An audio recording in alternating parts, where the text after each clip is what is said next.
नया टॉपिक शुरू करने वाले हैं जिसका नाम है रिलेशंस। रिलेशंस आपको पता है किसको कहते हैं? रिलेशंस कहने का मतलब है संबंध, जो किसी भी दो एलिमेंट्स के बीच में हो सकता है, दो सेट्स के बीच में हो सकता है। रिलेशंस, ठीक है। जैसे आपने लिखा ए और बी, इनके बीच में आपने ये साइन लगा दिया, इसका मतलब क्या है? ए लेस देन बी या बी इज ग्रेटर देन ए। आपने लगा दिया ए इज ग्रेटर देन बी, ठीक है, या ए नॉट इक्वल टू बी। ये सभी क्या है? आपस में रिलेशन है।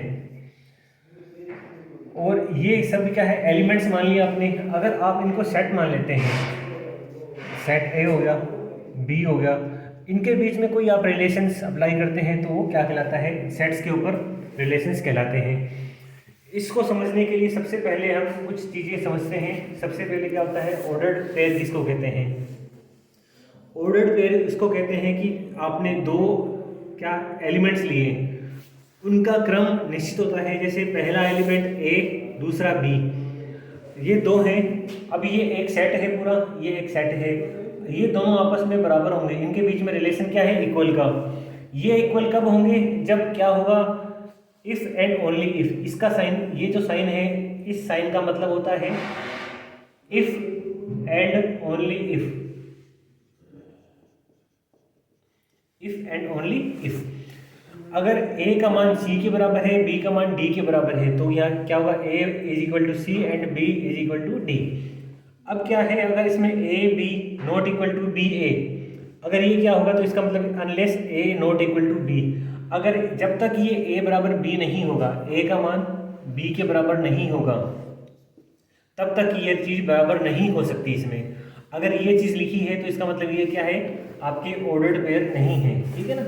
ऑर्डर्ड पेयर में क्रम निश्चित होता है आपका, और एक निश्चित क्रम होता है और लगातार चलता है। ये हो गया आपका ऑर्डर्ड पेयर। अब नेक्स्ट बात करते हैं अपने Cartesian product of A set, यानी किसी सेट के ऊपर जो कार्तीय गुणा होता है। प्रोडक्ट मतलब गुणा होता है। किस प्रकार होता है? आपने सबसे पहले लिए दो नॉन एम्प्टी सेट लोगे आप। एम्प्टी सेट का आपको पता है कौन से होते हैं? जो रिक्त समुच्चय ना हो, इस प्रकार के सेट रिक्त समुच्चय नहीं होते हैं, वो क्या कहलाते हैं? नॉन एम्प्टी सेट कहलाते हैं आपके। अब आपने ले लिया, अब इसमें जब इसका प्रोडक्ट करते हैं तो ए क्रॉस बी लिखा आपने, तो ए क्रॉस बी में क्या हो जाएगा? ए कोमा बी, ये इसका प्रोडक्ट बन गया। प्रोडक्ट क्या हो गया? पहला एलिमेंट ए का होता है, दूसरा एलिमेंट बी का हो गया। अगर आपने लिखा बी क्रॉस ए लिखा आपने, तो इसमें जो आपके एलिमेंट बनेगा वो क्या बन जाएगा? बी और ए। इसमें क्या हो जाएगा? बी जो एलिमेंट हो गया बी का हो जाएगा, और ये ए एलिमेंट ए का हो जाएगा आपका, ठीक है। इस प्रकार ये ए क्रॉस बी होता है। प्रोडक्ट मतलब इसका एग्जांपल आपको लेके बताते हैं। जैसे सेट ए का मान आपने ले लिया, इसमें ले लिया 1 और 2, ठीक है। बी आपका एक सेट है जिसमें मान ले लिया आपने ए, बी और सी। ये दो आपके सेट हैं, आपको इनका क्या करना है? कार्टेशियन प्रोडक्ट करना है। तो आप क्या करोगे? इसको करने का तरीका क्या होता है? क्योंकि मैंने आपको बताया ए और बी है रिलेशंस, तो सबसे पहले ए इसका ले लिया आपने 1, इसके तीनों एलिमेंट से गुणा हो गया, तो क्या हो जाएगा? ए 1 ए कोमा 1 बी कोमा 1 सी। इसी तरह 2 फिर आ जाएगा 2 का ए से हो जाएगा 2 ए 2 बी और 2 सी। इस प्रकार ये आपके क्या हो गया? ए क्रॉस बी, यानी ए कार्टेशियन प्रोडक्ट बी हो गया। ए और बी में कार्टेशियन प्रोडक्ट लगाया, इसका उत्तर ये आ गया। अब इसकी कुछ प्रॉपर्टीज होती हैं। जो प्रॉपर्टीज हैं वो क्या है? सबसे पहले क्या है कि जो आपका सेट है उसका जो टोटल एलिमेंट आएंगे, अगर ए में 2 एलिमेंट हैं, बी में 3 एलिमेंट हैं, तो दोनों में कुल मिला के ए क्रॉस बी में कुल कितने एलिमेंट आएंगे?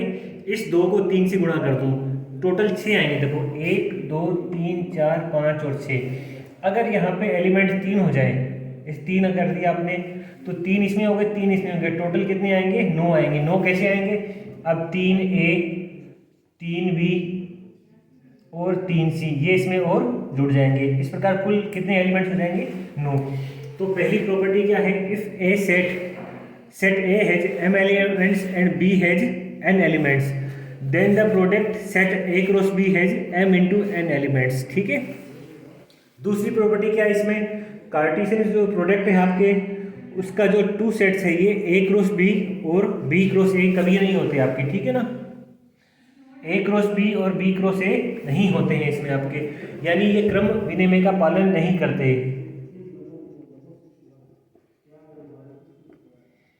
क्रम विनिमयता का पालन नहीं करते। जैसे आपने यहाँ पे लिख दिया B क्रॉस A, इसी में तो B क्रॉस A में क्या आएगा, पहला A1,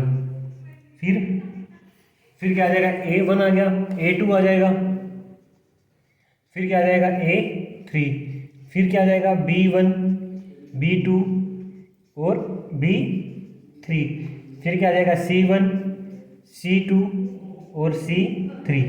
इस प्रकार ये आपके एलिमेंट्स हैं। अब देखो इसमें पहला एलिमेंट A है, इसमें क्या है 1, इसमें क्या है A। दोनों अभी मैंने क्या बताया था, ऑर्डर पेयर में दोनों बराबर होते हैं। अब दोनों बराबर नहीं है तो क्या होगा, A cross B is not equal to B cross A, यानी क्रम विनिमयता का पालन नहीं होता है इसमें। तीसरा गुणधर्म क्या है इसमें, अगर आपका कोई सेट A या B यानी इन दोनों में से कोई एक सेट भी नल है तो उसका जो प्रोडक्ट आएगा वो उसका मान भी क्या होगा, नल होगा, मतलब एम्प्टी होगा। अगर इसमें से कोई आपने ले लिया, ये एम्प्टी सेट ले लिया, जैसे ये एम्प्टी सेट हो गया, तो जब इसका गुणा करेंगे तो पता ही अपने को किसी भी संख्या को 0 से गुणा करने पर 0 ही आता है, वही रूल इस पे अप्लाई होता है, इसका मान भी क्या आ जाएगा, एम्प्टी आ जाएगा। अगर इसी तरह किसी सेट का मान इसमें इनफाइनाइट चला जाए, जैसे आपने यहाँ पे क्या ले लिया, नेचुरल नंबर ले लिया, ठीक है, नेचुरल नंबर्स हो गए आपके। नेचुरल नंबर आपको पता है कहाँ से स्टार्ट होते हैं, 1 से लेके इनफाइनाइट जाते हैं। अगर इसमें आपके फाइनाइट सेट है तो उससे क्या आपका ये जो प्रोडक्ट आएगा आपका, ये भी क्या आ जाएगा, आपका इनफाइनाइट आ जाएगा। कैसे आएगा, क्योंकि आपके नेचुरल नंबर आपको पता है 1 से लेके कहाँ तक, इनफाइनाइट तक जाते हैं। प्रत्येक का गुणा करोगे आप, वो लगातार जाते रहेंगे आपके। तो चौथा जो आपका गुणधर्म है वो क्या है, अगर A और B कोई दो सेट हैं, दोनों में से कोई एक इनफाइनाइट सेट है तो इन दोनों का प्रोडक्ट भी क्या होगा, इनफाइनाइट होगा। इसके आप एग्जांपल्स कर लें, और कुछ समझ में ना आए तो आप मेरे को कमेंट कर सकते हैं। धन्यवाद।